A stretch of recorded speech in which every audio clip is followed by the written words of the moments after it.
কাঁচা লঙ্কার official YouTube চ্যানেলে সবাইকে জানাচ্ছি একটা ওয়ার্ম ওয়েলকাম। আশা করি আপনার প্রত্যেকে খুব ভালো আছেন। বাড়ির মতো চাইনিজ সিরিজে আজকে আমি কিন্তু একটা খুব সুন্দর রেসিপি বানাবো। আজকে বানাবো আমি পনির মাঞ্চুরিয়ান। পনির লাভার যারা তারা কিন্তু এই রেসিপিটা বাড়িতে ডেফিনেটলি ট্রাই করবেন। আমি কিন্তু খুব সহজ পদ্ধতিতে বাড়িতে আজকে পনির মাঞ্চুরিয়ান বানাবো, আর সেই রেসিপিটাই আপনাদের সাথে শেয়ার করবো। চলুন আমার সাথে কাঁচা লঙ্কা রান্না করে প্রথমে আগে আপনাদেরকে উপকরণগুলো একবার দেখিয়ে নিই। পনির মাঞ্চুরিয়ান বানানোর জন্য আমি প্রথমেই 250 গ্রাম মতো ফ্রেশ পনির নিয়েছি, যেটাকে আমি কিউব করে কেটে নিয়েছি। আমি কিন্তু বেশ খানিকটা ফ্রেশ ধনেপাতা নিয়েছি। দুটো মাঝারি মাপের পেঁয়াজ আমি কিউব করে কেটে নিয়েছি বা ডুমো করে কেটে নিয়ে ছাড়িয়ে নিয়েছি। স্প্রিং অনিয়ন নিয়েছি, সেটাকেও আমি ছোট ছোট করে কেটে নিয়েছি। 3 টিস্পুন আমি রসুন কুচি নিয়েছি। 2 টিস্পুন কাঁচা লঙ্কা কুচি নিয়েছি। 1 টেবিল স্পুন আমি আদা কুচি নিয়েছি। এবার আমি 2 টেবিল স্পুন টমেটো সস নিয়েছি। 1 টেবিল স্পুন সয়া সস নিয়েছি। 2 টিস্পুন আমি গ্রিন চিলি সস নিয়েছি। 2 টিস্পুন আমি ভিনেগার নিয়েছি। 1 টেবিল স্পুন আমি সেজওয়ান সস নিয়েছি। মাঞ্চুরিয়ানের ফ্লেভারটা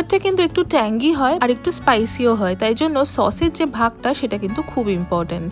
এবার আমি 2 টেবিল স্পুন গোলমরিচের গুঁড়ো নিয়েছি। 4 টেবিল স্পুন আমি কর্নফ্লাওয়ার নিয়েছি। স্বাদ মতো নুন নিয়েছি। আমাদের কিন্তু এ কটাই উপকরণ লাগছে। এবার চলুন রান্নাটা শুরু করি। পনির মাঞ্চুরিয়ান বানানোর প্রথম স্টেপ হলো আমাদের পনিরটাকে একটু ম্যারিনেট করে নিতে হবে। তার জন্য প্রথমেই আমি পনিরে দিয়ে দিলাম 2 টেবিল স্পুন মতো কর্নফ্লাওয়ার, সাথে দিয়ে দিলাম আমি স্বাদ মতো নুন আর 1 টিস্পুন গোলমরিচের গুঁড়ো।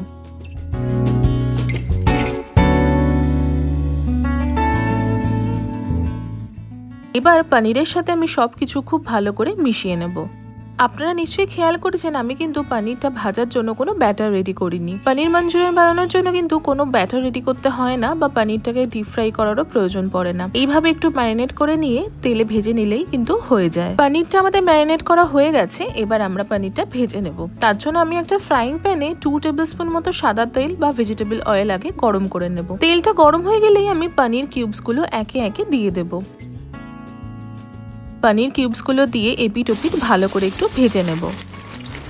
পনিরগুলো এপিট ওপিট ভালো করে ভাজা হয়ে গেলে আমি একটা পাত্রে তুলে রাখবো। এভাবে কিন্তু আমি বাকি সবকটা পনিরই ভেজে নেব। এবার আমি আপনাদের একটা কথা বলি, আমরা যখনই পনিরটা এইভাবে ভেজে একটু তুলে রাখি, পনিরটা কিন্তু অনেক সময় নরম হয়ে যায়। পনিরটা যাতে নরম না হয়ে যায় তার কারণে পনিরটা ভাজা হয়ে গেলেই 10-15 মিনিটের জন্য পনিরটা আমরা ফ্রিজে রেখে দেবো। এতে পনিরটা নরম হবে না, আবার খুব বেশি কিন্তু শক্তও হবে না। এই স্টেপটা কিন্তু অপশনাল, এটা আপনারা করতেও পারেন, নাও করতে পারেন।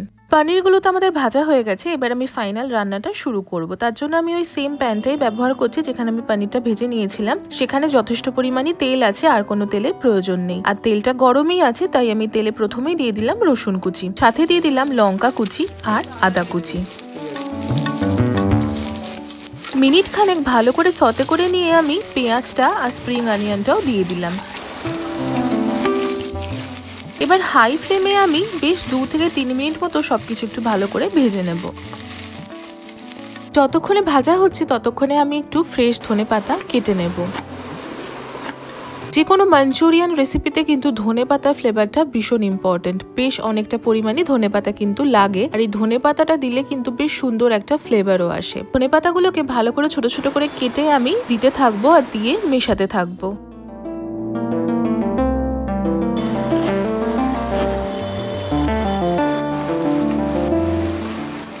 ধনেপাতাগুলো দিয়ে ভালো করে সবকিছু মিশিয়ে নিয়ে আমি স্বাদ মতো আরো খানিকটা নুন দিলাম আর দিয়ে দিলাম গোলমরিচের গুঁড়ো।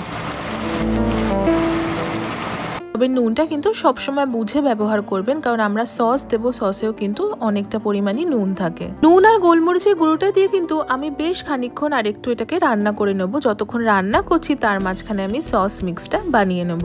প্রথমেই একটা মিক্সিং বাউলে আমি দিয়ে দিলাম গ্রিন চিলি সস, সাথে দিলাম schezwan sauce, tomato sauce, soya sauce,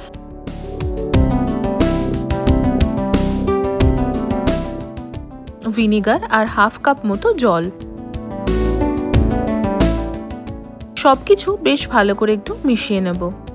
মিশিয়ে নিয়ে কিন্তু আমাদের সস মিক্সটা একদম রেডি হয়ে গেছে। সস মিক্সটা এবার আমি ঢেলে দিলাম। ঢেলে দিয়ে ভালো করে মিশিয়ে নেব। আর পুরো রান্নাটাই কিন্তু আমি হাই ফ্লেমেই করছি। এবার ওই যে বাকি 2 টেবিল স্পুন মতো কর্নফ্লাওয়ার আমাদের ছিল, তাতে আমি সামান্য একটুখানি জল ঢেলে মিশিয়ে নেব। মিশিয়ে নিয়ে সেটা আমি ঢেলে দিলাম। ঢেলে দিয়ে কিন্তু কন্টিনিউয়াসলি মেশাতে থাকবো। আমাদের মাঞ্চুরিয়ানের গ্রেভিটা কিন্তু রেডি হয়ে গেছে। এবার আমি ফ্রিজ থেকে বার করে এনে ভেজে রাখা পনিরগুলো দিয়ে দিলাম। পনিরগুলো দিয়ে গ্রেভির সাথে ভালো করে মিশিয়ে নিয়ে আরো খানিকটা ধনেপাতা কুচি ছড়িয়ে দিলাম।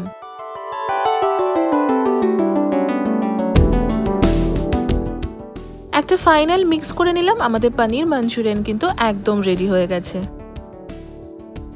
চলুন এবার সার্ভ করি গরম গরম পনির মাঞ্চুরিয়ান। আমি সার্ভ করছি গরম গরম পনির মাঞ্চুরিয়ান। উপর থেকে একটুখানি স্প্রিং অনিয়ন দিয়ে গার্নিশ করে দেবো। কেমন দেখতে লাগছে সেটা কিন্তু কমেন্ট সেকশনে অবশ্যই জানাবেন। কেমন লাগলো পনির মাঞ্চুরিয়ানের রেসিপিটা সেটা কিন্তু কমেন্ট সেকশনে জানাতে একদম ভুলবেন না। আশা করি আপনাদের আজকের এই রেসিপিটা ভালো লেগেছে। যদি ভালো লেগে থাকে তাহলে অবশ্যই আমাদের চ্যানেলটা সাবস্ক্রাইব করবেন, আমাদের এই ভিডিওটা লাইক করবেন আর এই ভিডিওটা প্রত্যেকের সাথে শেয়ার করবেন। দেখা হচ্ছে আবারও একটা খুব সুন্দর চাইনিজ রেসিপির সাথে। ততক্ষণের জন্য ভালো থাকবেন, সুস্থ থাকবেন আর কাঁচা লঙ্কাকে এভাবেই ভালোবাসা আর সাপোর্ট দিতে থাকবেন। See you soon and happy cooking.